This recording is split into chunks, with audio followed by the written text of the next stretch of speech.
What's up, everybody? Welcome to the Fanduel Strategy Show, the Week 17 edition. I'm your host, Matt Gajewski. I'm here with Kyle Dvorchak. You can find me on Twitter at Matt_Gajewski. You can find Kyle on Twitter at Kyle Tweets here. Little bit of a bittersweet feeling in Week 17 here. Our final week of the season with you guys, but it is still live and well for DFS. Kyle, how are you doing this week? Yeah, I'm doing well. We are getting closer to knowing what's going on in this slate. Every day that goes on, we actually get a little more actionable news. A lot of teams not playing for anything. A lot of teams literally not playing. So there's maybe one of the more information heavy slates, literally just like binary is this guy going to be active or not type question. So that's a very different landscape to be playing with, regardless of, site, price, ownership. Those are just questions we don't normally face. It feels a lot like preseason to me. I know Week 17 always kind of has this feel, but not only are we navigating the normal injuries and pricing, but we're trying to navigate which teams have something left to play for, which teams are resting their starters, maybe even which teams could be resting players for a half, and how do we navigate this? And I think it's going to be really crucial for this Week 17 slate. Is there anything that's standing out to you right away? I know Kansas City is projected to rest their starters. Any other situations that people should be monitoring first and foremost?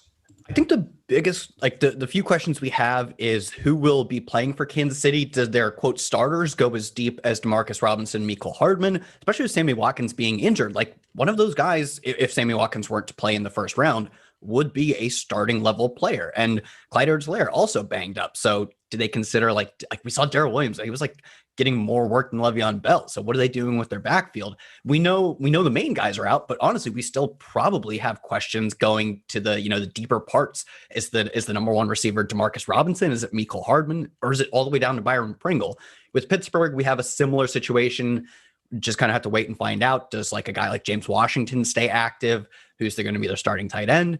I think the one that we just won't get answers to and is the most frustrating, but I think is maybe the most exciting for tournaments is Buffalo. We'll get into all of this, but Buffalo really doesn't have much to play for. Pittsburgh likely going to lose. And because they're resting all their starters, once Pittsburgh loses, that puts Buffalo in the 2 seat. They don't even need to win.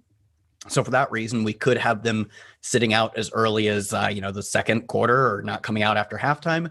They could also, these dudes are football players. They're meatheads who just want to go out and play football. They could play 4 quarters and it wouldn't shock anyone, even if we think it's a minus EV decision. So a lot to consider with them, although like you and I talking about it, we're never going to come up with the answer. It's just what's the value play of it. Yeah, for sure. It's funny you call them meatheads. That makes me think of George Kittle coming back with 2 games left, nothing left to play for. Matthew Stafford refusing to ride the cart last week with an ankle injury. But I mean, we'd love to see it. I love when George Kittle plays. I'm super happy he's playing on this slate. Another team that's kind of in that same situation is Seattle. There's a very, very slim chance they could squeak out the number 1 seed, but obviously they would need losses to both New Orleans and Green Bay. So I also think they're similar to Buffalo, where I question how long we'll see Russell Wilson and DK Metcalf, especially if the other 2 games aren't competitive and you see Green Bay and New Orleans really pull away in those contests. But as usual, the FanDuel strategy. So what we like to do here is go position by position and give you an outlook of the slate. We really talk ownership and try to dive into where we can find edges on the particular slate. So we'll start with quarterback. But before we do, hit that thumbs up button, guys. Subscribe to the channel so you know when all of our content goes live. It supports me, it supports Kyle, and it supports everyone at the Awesemo platform. So thank you if you've already done that. And looking at quarterback, this is typically a fairly spread out position. Of course, we are trying to navigate the Pat Mahomes, the Josh Allen, and the Ben Roethlisberger news. Right now, Ben Roethlisberger not going to play. Pat Mahomes looking unlikely, and Josh Allen, how long? With that said, we still have Josh Allen in the top 5 most owned quarterbacks. He is narrowly trailing guys like Deshaun Watson, and Russell Wilson is actually in the top 2 as well. But we're not really seeing a lot of ownership condensed on one particular player. Right now, Deshaun Watson is the most owned. Are you willing to get to him at nearly 12%? Do you think that's too high? I think that's probably in the ballpark of efficient ownership, maybe even a little too favorable for him, just because I think there are just as equitable alternatives. So I wouldn't be putting all of my eggs in the Deshaun Watson basket. I don't think he's a bad play. It's just that I'm not sure if he deserves to be the highest owned quarterback of the slate, but I think you could probably at least make a reasonable argument for that is what I'd say.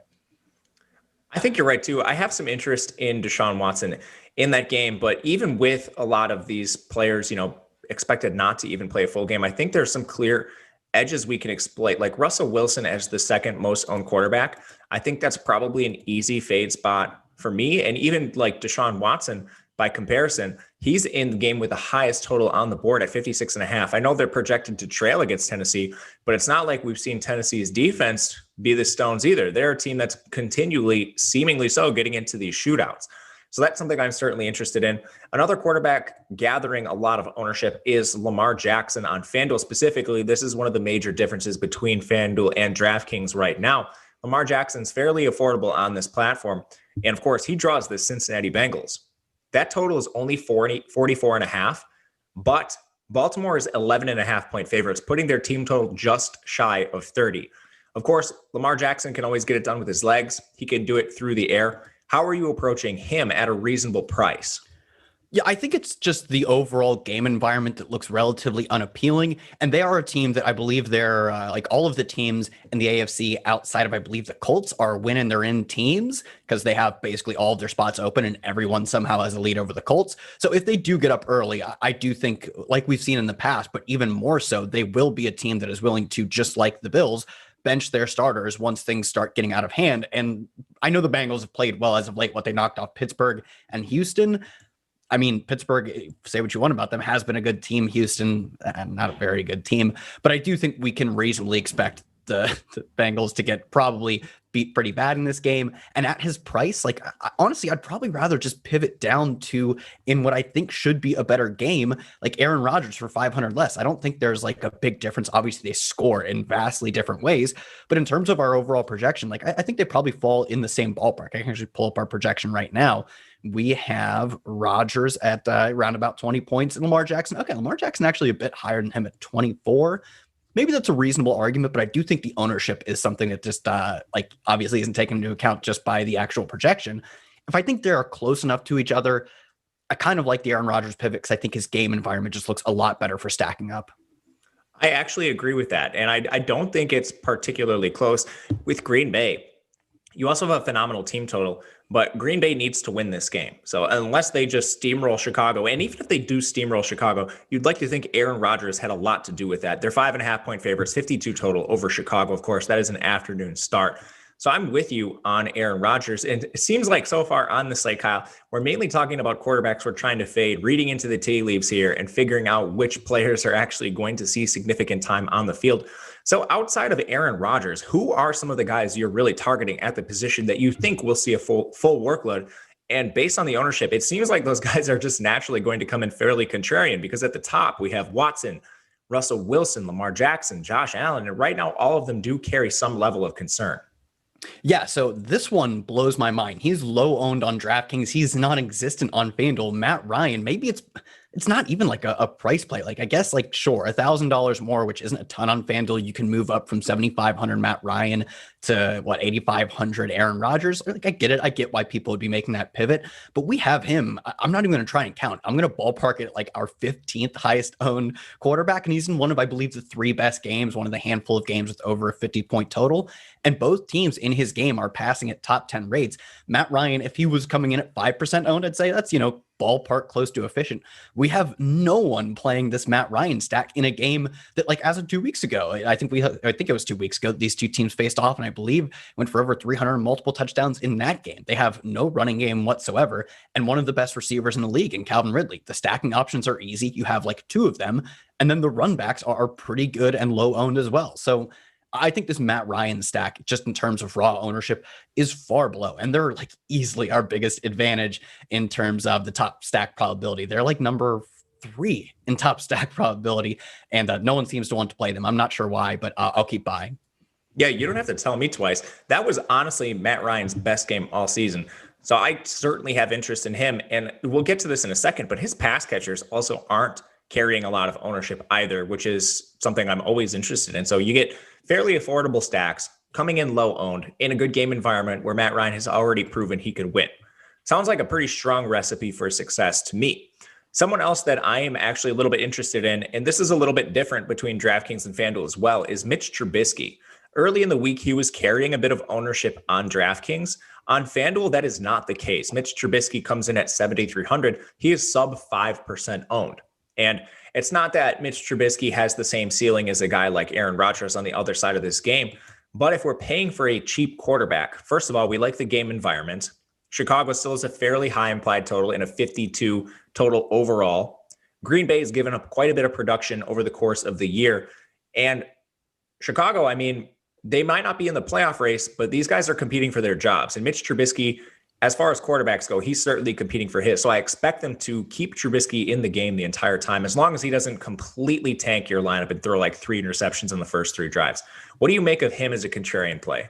So I'll have to double check this. I actually think they are in the playoff race. I think they can get in with a win and a loss on the part of the Rams, I believe, or maybe it's actually the other way around. Maybe it's the loss on the part of Arizona. I'll have to double check that. But I was watching the new nerdy dude from NBC or whatever, the Steve. Who is that? It's like Steve. I think his name's like Steve Korniak or something. But he's their playoff odds guy, the guy who comes in and says, "Well, in this scenario, this can happen."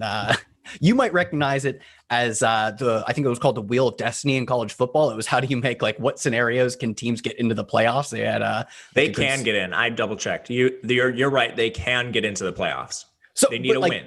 That is all. Yeah, that is all for me to say that I have more reasons than you do to agree with you, because their game environment looks good. He's played well as of late. They're one of the highest pass percentage teams in the league, despite like even David Montgomery playing well. They're still just a team that the reason we think David Montgomery is getting a ton of volume is because his market share numbers are off the charts. It's not because they actually run the football a lot. And again, we talk about the easy stacking options. You have like two options. Like I think almost any stack has to start with Allen Robinson. It's more of, do you go with the double stack or not? So I think when you can limit yourself to having like one extra decision to make, like it's hard to stack the Bucks because they have 4 options. Like you have one premier option when you stack one premier option and maybe 1 or 2 secondary options when you stack someone like Trubisky. So I like that as well, that I just know that if I build a Trubisky stack, my odds of getting the Trubisky part right vastly increase the other part. And like we said, it's a good game to target, should be a lot of scoring. They're underdogs, which should keep them throwing, which they already love to do anyways. And now we know that they're actually fighting for something. I agree with all of that. Thank you for adding all of that in there.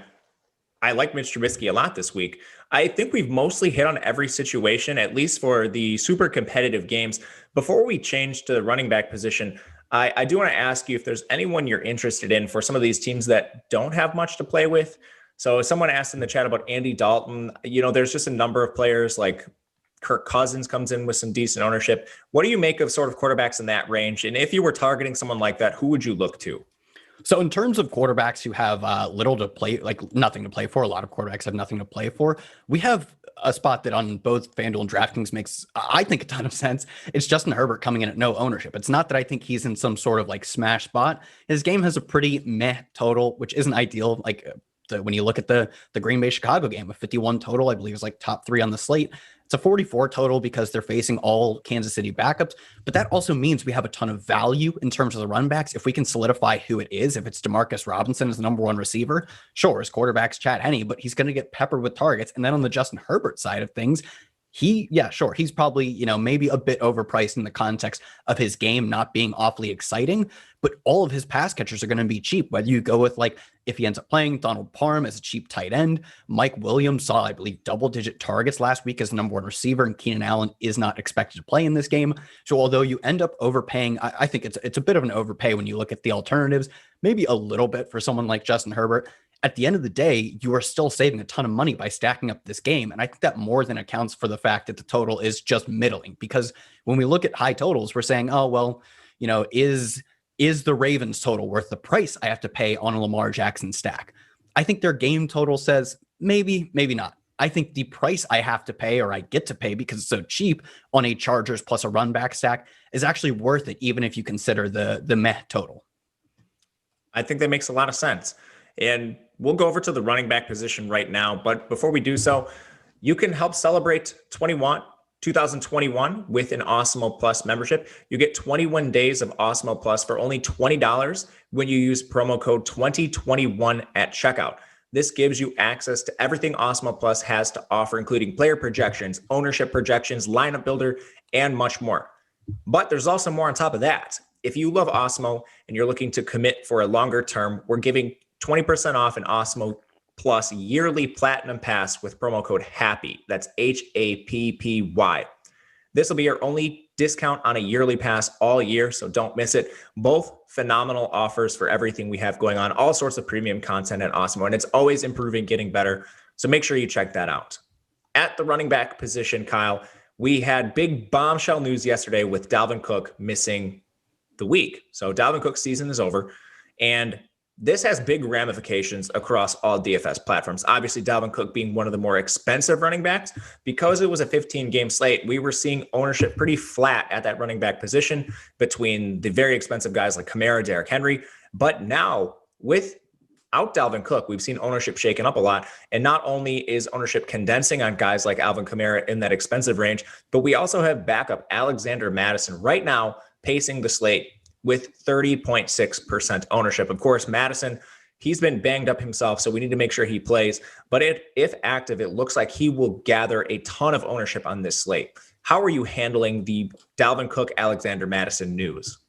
So I was a little bit concerned that we wouldn't see Mattison because he was in concussion protocol, but he practiced on a limited basis on Wednesday. It seems like he's more than ready to go. And at 30%, you think that's an incredible amount of ownership. That is something we see on these like short 10-game slates when there's a good play, let alone a slate with like tons of opportunity costs. You can go so many places, but it's his cost. I mean, Fanduel left him. They didn't know this is going to happen, but a backup running back at 5K enters the starting role. He should see, I think in any other week, maybe you could argue that they're going to test out their backups a little bit, but in any other week, we would say he's going to see 80+% of the Dalvin Cook role. And even if you want to argue he's a lesser back than Dalvin Cook, it simply doesn't matter. At that volume level, he's a guy who should be 8K plus on FanDuel. And I think it's the argument we always face with someone like the Jamal Williams chalk week or the Mike Davis chalk week, even Taysom Hill at tight end. It's, of course, he's going to be popular, but where does efficient ownership lie? And at his price and given his team total, which it's tough to find right now because we don't know if Stafford is going to play, so you're not going to find this line like live anywhere. But the last I found it at was 30.5 implied team total. They were touchdown favorites. I'm not even sure if that factors in Chase Daniel playing, but even if it does, touchdown favorites, massive team total.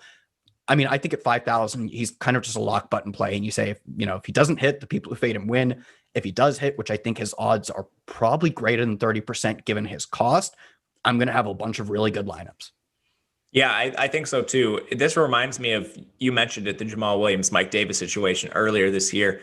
And I think the best way to approach this is think about your particular contest. If you are in small field, likely ownership will not be efficient. In those contests earlier this season, we saw Jamal Williams, Mike Davis only around 30% ownership. If you went up to high dollar stuff, those same running backs were around 70% owned. So think about the field you're in. If you were in low dollar stuff, it is probably the case that those guys might not be as highly owned. Raymond in the chat says, don't be surprised if the Vikings use all three backs. And this is one concern I have. It's not a huge one. They drafted Mattison with some pretty serious draft capital. So I think if he's fine, he'll get full run. But if Madison's out for whatever reason, or if they get up in this game by a significant amount, I do think we see some Amir Abdullah and Mike Boone as well. So I guess just a slight concern, but nothing too crazy. Outside of Alexander Mattison, we have the expensive backs. And on FanDuel, out of these players, Alvin Kamara is still drawing the most ownership at 21%. That is because he did not get priced up as much as DraftKings did. He's 9,400 on FanDuel. Derrick Henry is 10.2K. You see those prices flipped on DraftKings specifically. So on FanDuel specifically, it looks like Alvin Kamara is going to have significantly more ownership. Are you fine with that for Kamara in this spot? Again, if Green Bay wins their game, the Saints cannot improve their draft status. Their playoff status. So I'm really concerned about Kamara from an overall ceiling perspective at 9,400, if that makes sense. How are you viewing the situation? Yeah, I think the problem with someone like Kamara for me is that I think he's, in terms of his projection, should be essentially no different. I think we actually have a slightly higher projection for Derrick Henry, likely because he faces even like a worse defense, like a terrible defense in Houston that got run over by like Samaje Perine. He's a massive favorite, has a higher implied team total. And he's not that much more expensive. They're in the same ballpark as each other, but one of them is going to be 7-8% less owned, and that's obviously Derrick Henry. And like, I don't love playing Derrick Henry. I think he is one of the expensive elite backs, typically comes in as one of the more fragile guys. But then you adjust for the fact that, well, it's FanDuel, the scoring format doesn't as much favor someone like Alvin Kamara as it does on DraftKings. The ownership, the middling difference in price, and our projection also telling us that we expect Derrick Henry to simply score more points in the median. I'm probably just pivoting down in ownership, up in price a little bit, to Derrick Henry when we get him significantly less owned than Kamara. If these two guys were perfectly like evenly split ownership wise, I'd consider going with just the cheaper guy. But I do think because we see ownership generally coalescing around Alvin Kamara instead of Derrick Henry, like we've got the salary to get up to Derrick Henry. This seems like the perfect spot. I kind of prefer Henry, especially because of the ownership. Yeah, and I mean, right now it doesn't seem like we're going to have too much, like you mentioned, getting up to Derrick Henry, especially if you're playing someone like Alexander Mattison. He's basically the avenue to getting up to one of these expensive backs. And as of recording this right now on Thursday, it seems like the preference going to Kamara with that same construction is going to at least be what the field is doing right now. So Derrick Henry, I think, will still give you some leverage with that construction as well. And if you want to talk matchup, they're favored by 7.5 points in a 56.5 total. The matchup against Houston's terrible run defense is just fantastic for Derrick Henry. Houston's allowing a league-leading 5.0 yards per attempt on average to opposing backs. So I think this does set up for Derrick Henry as well. Obviously, there's the concerns with overall pass game volume, but it doesn't look like that's going to be a huge issue here. Outside of Kamara and Derrick Henry, we start to get into some mid-price range backs. Jonathan Taylor is kind of on an island by himself at 8,400 in the top three as far as ownership goes. I don't really see a lot of clear pivots, at least near the top. If you're looking for contrarian plays, you'll have other players like Aaron Jones, David Montgomery, and Nick Chubb in the same price range. But as far as the highly owned plays, Nick Chubb is kind of on an island in this 8.5-ish price range. Of course, he's facing Jacksonville, and I think that's why we see him coming in with high ownership on this slate. Are you comfortable eating his ownership at 19%? Yeah, I think it's fine, especially if you end up going with if you faded both Derrick Henry and Alvin Kamara in your Alexander Mattison lineups, I think you're okay going with the chalky Jonathan Taylor, because I would imagine the most popular combination of running backs is going to be Mattison plus Kamara, and then probably Mattison plus Henry, because he gets you up there. So maybe you gain a slight advantage in that you knock off about $2,000 in your running back combination by going from Henry to Taylor, and you get maybe a more unique build, specifically just the way your lineup comes out. I do think, though, like, his ownership seems probably the closest to efficient out of all of these guys. I think Alvin Kamara maybe over-owned relative to Derrick Henry, Alexander Mattison under-owned. I think Taylor, almost a fifth of the field owning him seems about right. It's a great spot, but he's priced up, and he projects probably similarly, like it's the same kind of spot. He's not a crazy good pass catcher, but he's not, he's not quite as expensive as Derrick Henry. His team doesn't quite have the same implied team total. Big favorites, bad defense. It's all the same arguments we make for Derrick Henry, just at cheaper but more owned. So I think efficient is what I'd call him. Yeah, to be honest with you, I don't really see a strong case for fading any of these players based on ownership alone. Like Jonathan Taylor at 19%, that's not egregious. Even Alvin Kamara at 21%, like that's not egregious either. It's just the fact that Derrick Henry, in the case of Kamara, is the same price essentially, just a little bit more expensive. And he comes in with 7% less ownership. But honestly, if you want to play any of them, I don't have a strong argument against it. Outside of Kamara, Henry, and now Jonathan Taylor, this is where we start to get into this punt range. And, prior to the show, Alexander Mattison wasn't exactly like in this range, but now that Dalvin Cook is out, he clearly stands out.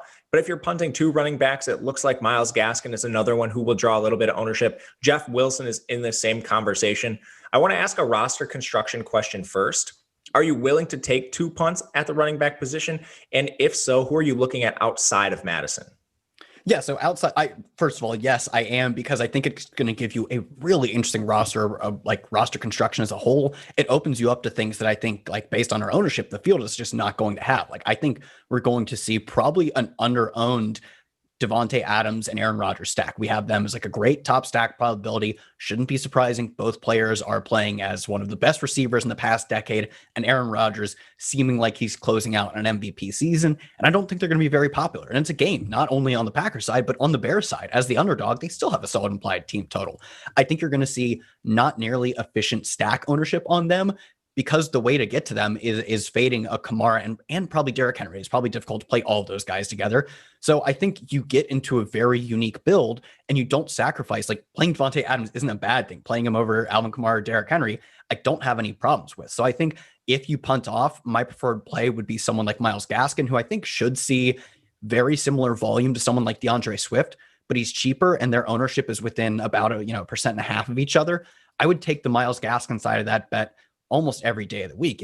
Jeff Wilson versus DeAndre Swift, they're both underdogs to defenses that don't scare me, except one of them a handful of percentage points less owned and way cheaper. You save $1,200 by going from Swift to Jeff Wilson. Even like David Johnson, slightly cheaper, going to see less ownership. I think maybe Swift is the first player that I come up on that I kind of am surprised by how popular he's going to be.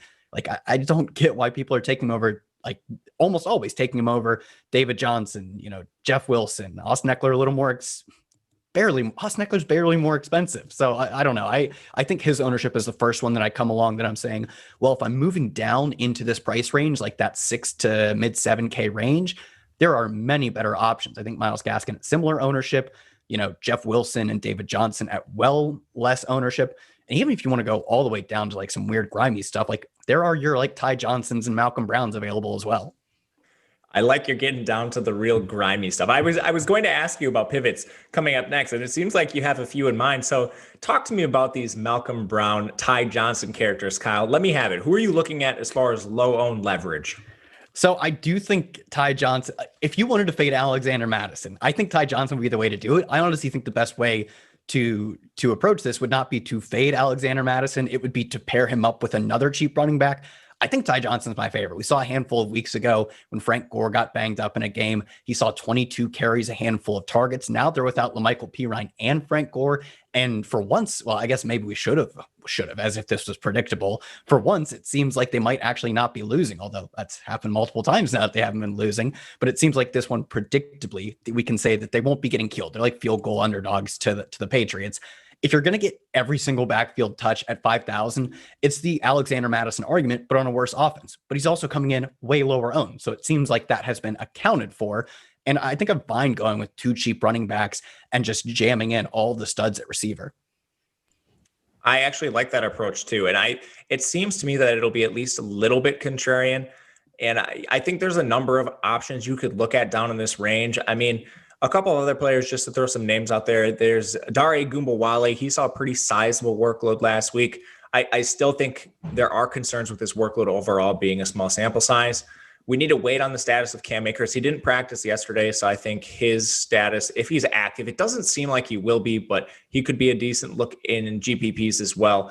But overall, I think we hit on most players. I'll be waiting to see the status of the Chiefs backs, who they plan on using. Yeah. Is there anything else you think we haven't hit on at the running back position? I'll throw this your way, because I don't really think it's a spot I want to go to. Rodney Smith looks like he'll be the starter for the Panthers, but it's sort of the Dare Ogunbowale thing where we just don't have enough of a sample to say that I know who's going to be playing. Like, I don't know if like the Jets might not have like another running back with carries on their roster, whereas we saw like at least Divine Ozigbo is a guy who was actually projected to take on a significant role early in the season. If he came out and saw 9 carries to Dare Ogunbowale's 10, would that shock me? Not really. And the same thing with like a Rodney Smith. If like Alex Armour, I think he's their fullback technically, logs like 4 targets and 6 carries and ruins your Rodney Smith day. I think that's very possible. I think Ty Johnson and Alexander Mattison are the running backs at this price range that are the most likely to dominate work. And if Malcolm Brown ends up being the starter because Akers and Henderson are out, he fills that same bill, where I don't know if they have a backup who even has a carry on the season. So we can say pretty reasonably he will be the like number 1, 2, and 3 back. I don't think I can say the same thing as confidently about Dare, about Rodney Smith. Any interest in a Rodney Smith? I think he's a guy who I'm fine writing off in favor of a Ty Johnson. I am too, man. Like week 17 is so crazy. It's so fun. Everyone in the chat, throw your favorite running back in this range. Let us know who you guys are targeting among, your preseason practice squad level players. Would absolutely love to hear it. It's crazy to hear the name Rodney Smith. And some of these are like Dare Ogunbowale. I can't believe we're considering them in the state of 2020. Do you know who Rodney Smith is? Yeah, he went to Minnesota. I assumed you would know because I always thought he was Rod Smith, the backup for Dallas, until I think you actually told me this before. He's like a David Cobb type, isn't he? Yeah, he's not quite as much of a grinder as David Cobb. Okay. But he's similar, yeah. But before we move on to the wide receiver position, I want to tell you guys about all of our Awesemo socials. You can keep up with everything in sports and DFS. All you have to do is follow us at Awesemo_com. That's our Twitter handle. We also have Instagram and Facebook. You can check out our sports specific Twitter handles too. This is one way to take advantage of our weekly giveaways. So you might as well give a follow now. I know week 17, we don't have Thursday night football to do a giveaway tonight, but there's giveaways, a lot of island games. There's all sorts of giveaways for all sorts of sports. So check us out on Twitter. It's at Awesemo_com. At the wide receiver position, we need to start with Devante Adams. And Devante Adams coming in just 24% owned. Personally, this is one of my favorite spots to target in all of DFS. I think you are getting an enormous workload from Devante Adams. And I still think there's a little bit of this fear at the wide receiver position, just the nature that it is a little more volatile. So people are still more likely to pay up for Kamara, for Derrick Henry. But I think in the nature of today's NFL, that actually might not be the case anymore. And we're seeing players like Devante Adams and Michael Thomas, even last year as an example. Their workload is just so high that they are essentially as bust-proof as a player like Alvin Kamara and Derrick Henry. And then you start to factor in, Derrick Henry's limited as a receiver. I think there's an argument that Devante Adams might be even more bust-proof than some of these running backs. What are you doing with him at 24%? Yeah, I think you hit it perfectly that people, when they pay up, they typically want to pay up for certainty. And we've talked about DFS in a long time. Well, you fade the chalky receivers because receivers are volatile, and you buy the chalky running backs because running backs are predictable. And while even this year, I still believe that is probably more true than it is not true, you have to look at the outliers to that rule. And you cited, I think, probably the most obvious one in recent memory was Michael Thomas last year. When you see that level of target volume, like, the reason we think receivers are volatile is because receivers that average 12 targets a game don't exist. And the receivers that complete them at such a high rate that are used as like the goal line weapon, where instead of running Aaron Jones or AJ Dillon at the 1 yard line, they throw fades to Devante Adams. Those players hardly ever existed. But now that we have one or two of them, we have to adjust our process. I completely agree that Devante Adams, we should view him in terms of his volatility more like we view a Derrick Henry. We're sure Devante Adams doesn't score. It's probably not a great game. You probably don't get a ton of value from him. But we make that same argument with Derrick Henry every week, and some weeks he comes in at 30% ownership. So I still think I'm completely in agreement with you. This probably isn't efficient ownership for Devante Adams. I think you're fine pushing it up to that like 30+%, similar to an Alexander Madison. I think that is the approach I'm going to be taking. As far as, if you talked about efficient ownership for a second there, on Devante Adams, I certainly do not think it is 24%. And we'll have to see how this evolves throughout the week. But right now, Devante Adams in a competitive game for Green Bay, it's looking like he's going to be one of my most owned players. He has at least 9 targets in every single healthy game this year. The dude is just an absolute monster when healthy. Behind him, we do have another expensive wide receiver in the top 5 most owned. It is Calvin Ridley. And we talked about Ridley a little bit when we spoke on Matt Ryan. But I just want to highlight here at the wide receiver position, Devante Adams is 24%. And we were just explaining that might not be high enough. Well, the second most owned receiver comes in at 17%. That's Justin Jefferson. Behind him, Calvin Ridley, third at 15%. With ownership being so spread, even though Calvin Ridley is the third most owned wide receiver, he's another player I'm confident if I'm playing Matt Ryan, I can take a stand on Ryan to Ridley and still feel fine about my lineup. I don't think you are holding hands with the rest of the field, to put it in a weird way. I think you can certainly play Calvin Ridley. And if you want to get even more contrarian, you can tie him to Russell Gage as well, like a Matt Ryan, Calvin Ridley, Russell Gage stack. And you're more than contrarian enough for a tournament. Yeah, I completely agree. It's that it's like you said, we're seeing, sure, Calvin Ridley's going to be popular, top 3 owned at the position, although it's spread out, as you said. So 16% isn't a ton. I'd be a little more concerned if it were Calvin Ridley at 16% and Matt Ryan at 9%. Then I would say, well, I still have a lot of different ways where I have to find myself building a unique lineup. No one is playing Matt Ryan this week. For whatever reason, Calvin Ridley is coming in as a one-off play, or as the run back to a Tom Brady stack, or just to a Mike Evans, Chris Godwin, etc. It doesn't seem like people want to stack up this game. And I think it is one of the 2 or 3 best game environments as a whole to be playing. So I think for a lot of my Calvin Ridley, it will come specifically with Matt Ryan, or if I have like Brady lineups, which I don't think I will, but if I had some Brady lineups, I think he's the obvious run back. I think it's that he's sure high owned, but not in the way that I want to own him. I want to own him in Ryan stacks. I want to own him in game stacks, and no one seems to be playing that way with me. So I think, although sure, ownership is high, it's probably not high enough in the ways that I think it should be. I agree with that 100%. And just scrolling through the rest of the highly owned receivers, I mean, Justin Jefferson is up here. I think he makes a lot of sense just for his role in Minnesota right now. Going against Detroit, too, you're going to have access to a high implied team total. Again, you mentioned this earlier. We don't know what it will be with the status of Matthew Stafford. Still waiting to be determined. Allen Robinson comes in with high ownership. We also hit on him a little bit. Just the fact that the targets are so condensed in Chicago, and that is a very competitive game for both teams.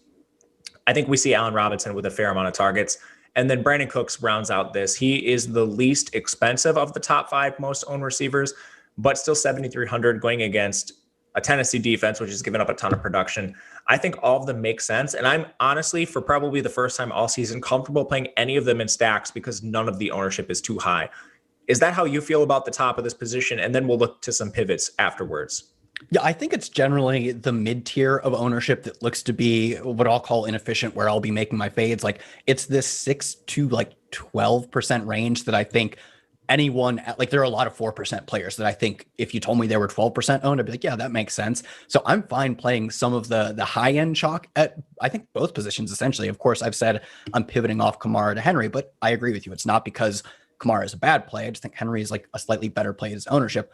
I feel the same way about receiver. Devante Adams, we've already talked about Devante Adams. Calvin Ridley in the same vein. I think maybe my only one qualm is that Justin Jefferson at 17% owned. We haven't projected to be 3 times as owned as Adam Thielen, and I think his role is better. I think at this point we can say for sure that he's going to get a similar, if not higher amount of targets at a deeper ADOT. That just means overall better fantasy projection. But is it 3 times more likely that, he outscores at the same price Adam Thielen? I don't think so. So I think maybe that's my one issue with the top 5 ownership is I think Jefferson versus Thielen should not be as great of a split as it is. It should be a split. Jefferson does deserve to be more popular, but not this much more popular. I think Thielen is a really good leverage play off of him.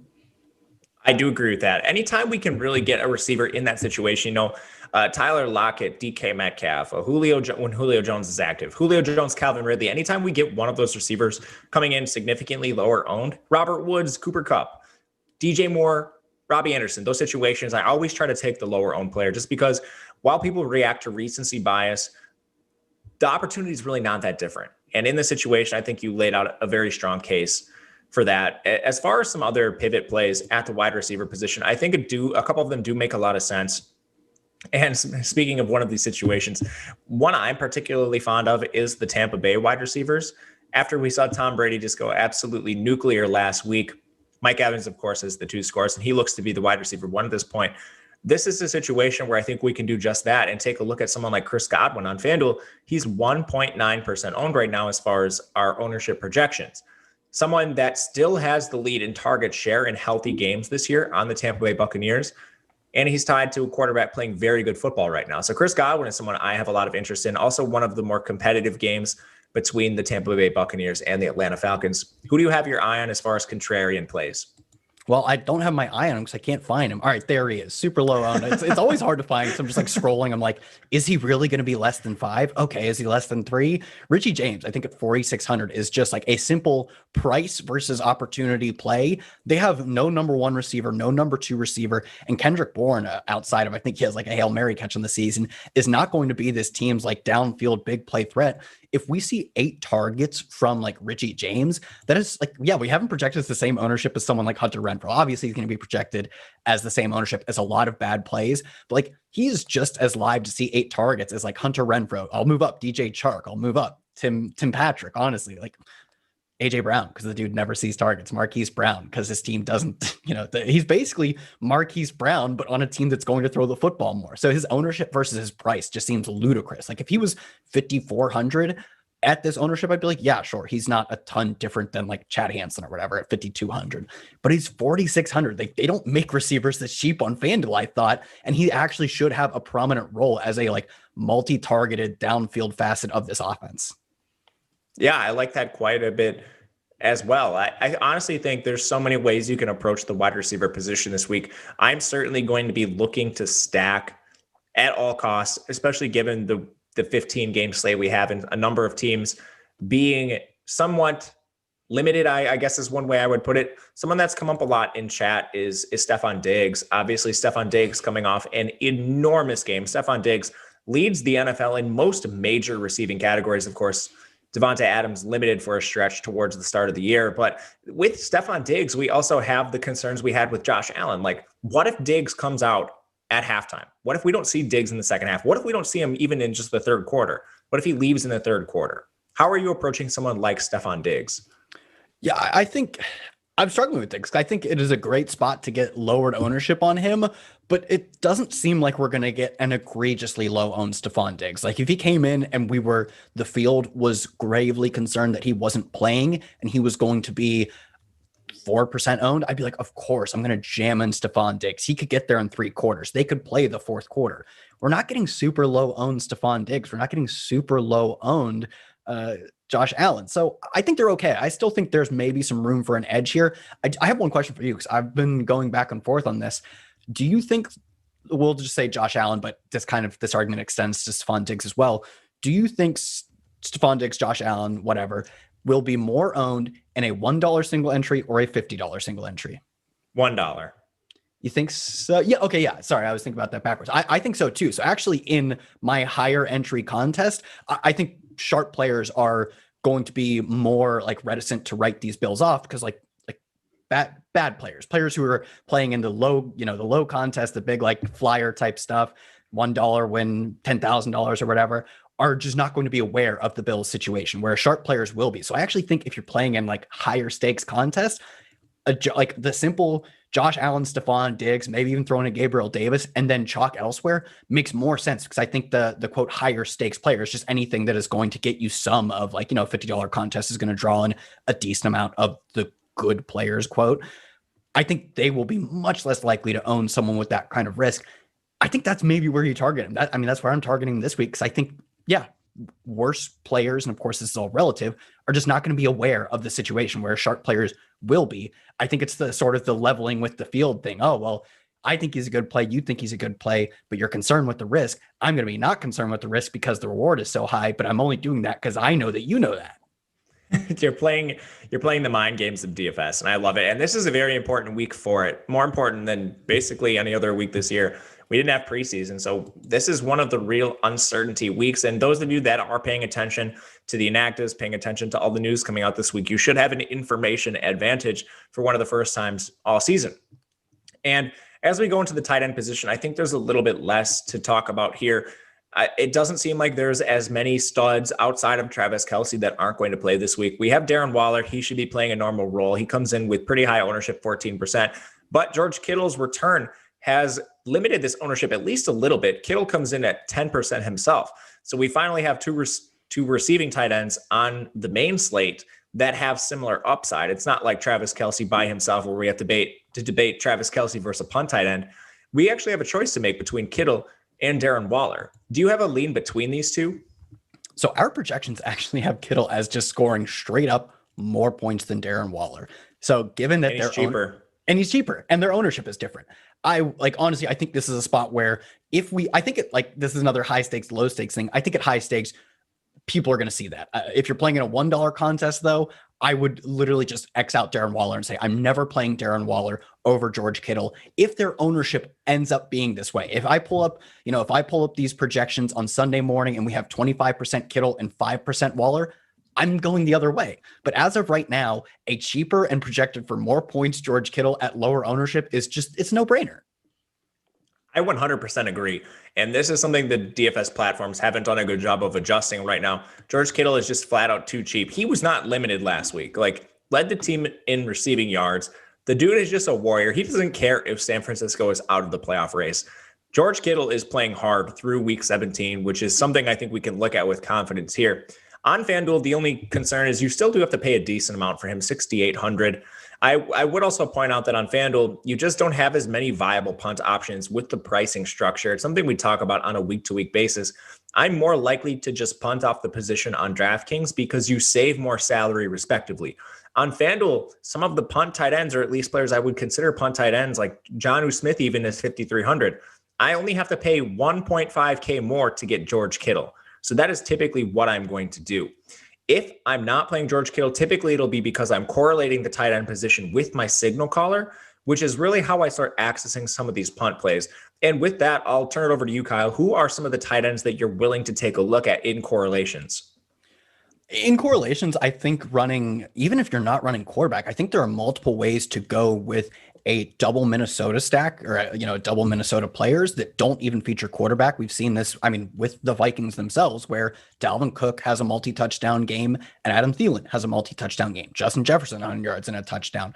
I think like a Madison Irv Smith is really good leverage off of both of the receivers. And all it takes is a touchdown from Irv Smith. I think it's less viable because of the pricing structure. Like, I'm typically going to be looking to just pay the 1,200 more to get up to Kittle. But if I'm not playing Kittle, I do think someone like Irv Smith, who has like an incredible touchdown equity relative to like Evan Ingram is not scoring a touchdown this week. Of course, I say that now he will, but like Evan Ingram's team is hardly projected to score any points. Like I don't think they're going to be scoring touchdowns. Ricky Seals-Jones, I don't even know if he'll be the starter, and we haven't projected for like 1% ownership. It could be Nick Keiser or whatever. So I think there are probably decent ways to capture touchdowns. Even like Dawson Knox at 4,700, if his team goes out and plays 3 quarters, that's like getting into actual viable punt range. Like 56 is, I'd hardly even call that a punt on FanDuel. At 47, Dawson Knox, he was still the leading route runner for the team last week at tight end by a pretty significant margin. I think someone like him or Smith, who just have touchdown potential, which I think other punt tight ends don't, are probably the best way I would approach it if I'm not playing Kittle. Yeah, I do think that makes a lot of sense. There's one player I'm surprised you didn't mention, Kyle, who I have some ownership or at least some interest in as far as an ownership play. Is essentially unowned. He definitely fits this low owned bill. Tell me about the former XFL superstar that you love so much. Yeah, so if he ends up not playing, I'm going to be really upset because he is one of, on both sides, like you typically, like, let's look at 4,200 tight ends. Donald Parham in the same price range as Will Dissly, committee tight end. I don't even know if he's going to get the bulk of the snaps at tight end. Ian Thomas, I think, has 1 touchdown all year and still has no games over 10 points. Donald Parham led his team last week, or led his team's tight ends last week, in routes run. It was nearly 3 times as many as Steven Anderson. He played on over 80% of the snaps. He's clearly the starting tight end. I think Steven Anderson, for a large part, was just a mirage. When you don't run a ton of routes, you should not get a ton of targets. When you do run a lot of routes, as long as you're not playing, Curtis Samuel isn't going to get a ton of targets because he has 2 stud receivers. There are not stud receivers on this team anymore because Keenan Allen isn't going to be playing. Donald Parham could be an integral part of this passing attack as he was in terms of routes last week and snaps last week. So at 4,200, I have some interest in Justin Herbert, and by extension, I have some interest in Donald Parham. Like, who's playing JP Holtz? I literally don't even know who JP Holtz plays for. Eric Tomlinson for Baltimore is a guard. Like he plays right guard, I'm pretty sure. Greg Olsen, I thought he was dead. Like Jesse James, maybe I didn't even know what team Jesse James was on. Donald Parham's a starting tight end on a good passing attack at a price and ownership of like terrible plays. You don't remember JP Holtz, Kyle? The only reason I actually think I remember him is whatever, I think it was like a Thanksgiving slate where Last year. Was it the Thanksgiving slate? Yeah. They were down. Bears. Yeah, they were down all 4 tight ends. And so was he the one who was like a college baseball player or something? I don't know anything about that. The only reason I know his name is because of that dumb Thanksgiving slate where Chicago was down to like their 8th string tight end. Yeah. And then they decided to keep them all around for this year while drafting one with their first pick. But I'm not a salty Chicago Bears fan. But as we leave the tight end position, we'd like to close this out with top stacks. But before we do so, there's over 100 of you watching. Thank you guys so much for being here. Hit the thumbs up button, subscribe to the channel. That's the best way to support Kyle, myself, the entire Awesemo team. And we are approaching 50K subscribers fast. So, and if you've already done that, thank you guys so much. It does mean a lot to us. And you teased the top stack tool a little bit at the top. There are a number of teams that do have very high top stack probability. Of course, without the Chiefs, there's no one team that really stands out above the pack. Right now, Buffalo is projected to have the highest chance of being the top stack. Remember, there is a lot of volatility with week 17 top stacks. And Buffalo in particular does bring, I think, some of the most volatility out of any other team. A few that I'm a little more interested in than maybe the projections indicate are Green Bay and Atlanta. We labored those a lot at the beginning, so I won't hit on them too much now. But is there a top stack that you're particularly fond of? Yeah, I do think as much as I think this Buffalo stack is interesting, I think I'm mostly going to end up saving it for contests where I think I'm going to face stronger opponents, essentially, because I do believe, and just in terms of the overall risk profile, sharper players are going to be rightfully fading them. I think maybe overfading them given their overall ceiling, but just looking at the top stack tool, them and Green Bay have essentially the same. It's 10.5 versus 11% chance of leading the slate in scoring. But Green Bay is going to be half as owned at very similar prices. I guess, you get a slight discount going down to Diggs. But I do think in your just general large field, low entry tournaments, you don't gain much by playing Buffalo as much as you gain by playing, a Green Bay stack. So I do think I have to kind of peel back from my Buffalo ownership for the most part and probably pivot to Green Bay. Atlanta is very similar in top stack probability to those teams, and is coming in super low owned. Like, I think they're the perfect pivot off of like a Deshaun Watson stack. Like, just play the bread and butter Calvin Ridley, Matt Ryan, and you've got yourself a unique build. I think so too. There's even a couple other ones that aren't coming in with as high of a likelihood of being the top stack. But again, it's a very volatile week. So like Tampa Bay, they are on this list with some leverage. Tennessee has the slightest bit of leverage. And this is a particular stack that I will have some interest in just because of Tennessee's enormous implied total against Houston. And it seems that everybody is thinking this is going to be Derrick Henry running all over Houston. But what if it's not? What if it's Ryan Tannehill? I can't imagine such a thing. It's never happened before, as far as I know. Definitely didn't happen 2 weeks ago versus the Lions. Exactly. That's what I'm saying. With the low ownership on Tannehill, AJ Brown, Corey Davis, your boy. Oh. I think this is a very viable stack to go back to and does have a lot of leverage. Maybe it's I think for good reason, they're not projected to be the top stack on the slate, and they shouldn't be. But this is more of a contrarian play. Like, you are just accessing this really good game environment by playing Ryan Tannehill, Corey Davis, and AJ Brown. Am I crazy for thinking that? No, I'm joking about it because we literally saw this happen 2 weeks ago. It was the exact same spot where they're facing a terrible run defense, high implied team total. It's supposed to be a blowout. That is the perfect spot for Derrick Henry. Ryan Tannehill runs 2 in, throws a touchdown to one of the receivers, throws one to Darrynton Evans, is like one of the 2 or 3 highest scoring quarterbacks on the slate, and kills all the Derrick Henry lineups, which also did fine because he scored like 25 or more points. But at his price, you need so much from him. And I think he's live to get that this week. That's why I think he's a good pivot off of Kamara.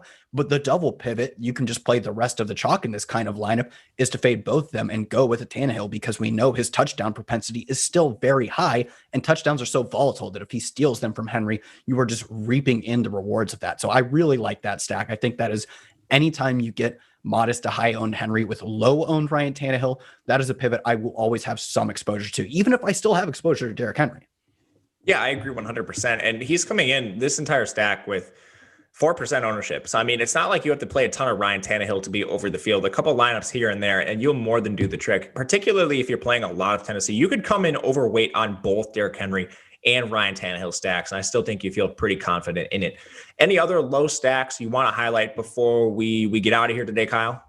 Yeah, I talked about it briefly, but Chargers are just a team that falls in that mid-range of top stack probability, below 5%, but right around that like 3% range, about 3.2%. But no one seems to be playing them. They are, of teams over 1.4%, the lowest owned. Like, are you really playing Detroit stacks, Denver stacks? People are playing Denver stacks over the Chargers. Like, come on, Chargers are too low owned. They're a team that you very, very modestly sprinkle in just some Donald Palmer, Mike Williams plus Justin Herbert stacks, but you need nothing to get over the field. And like, you're choosing that over Drew Lock. Always choose that over Drew Lock. Come on. I agree 100% on that. I'm not playing Drew Lock outside of the most contrarian lineups, but thank you guys all for being here. That'll do it for Kyle and myself. This was the final week 17 edition of the Fanduel Strategy Show. So if you've been with us from the start, you picked us up along the way. Thank you very much for all of your support throughout the season. It means a lot. Kyle, any last words for the audience? No, good luck everyone this week. This should be, I always find week 17 as the information edge, being that similar preseason vibe, one of my favorite slates to play on. I think there's so much leverage to be had when people just don't understand the landscape. So hope you enjoyed. Good luck, and thanks for tuning in all season, just this week, whatever you did. We were glad to have you with us. Yeah, it's been amazing. And don't go anywhere. Tonight, we have the NBA Deep Dive Show at 5:30 Eastern Time. We have NBA Live Before Lock at 6:30 Eastern Time. And of course, for you NFL fans, we will have you covered all the way through the Super Bowl, all throughout the playoffs, talking all sorts of football. Just because it's week 17 doesn't mean NFL is going away. We will be here with you. Of course, I am Matt Gajewski on Twitter at Matt_Gajewski. He is Kyle Dvorchak at Kyle Tweets here. Thank you guys for a great season and good luck in week 17.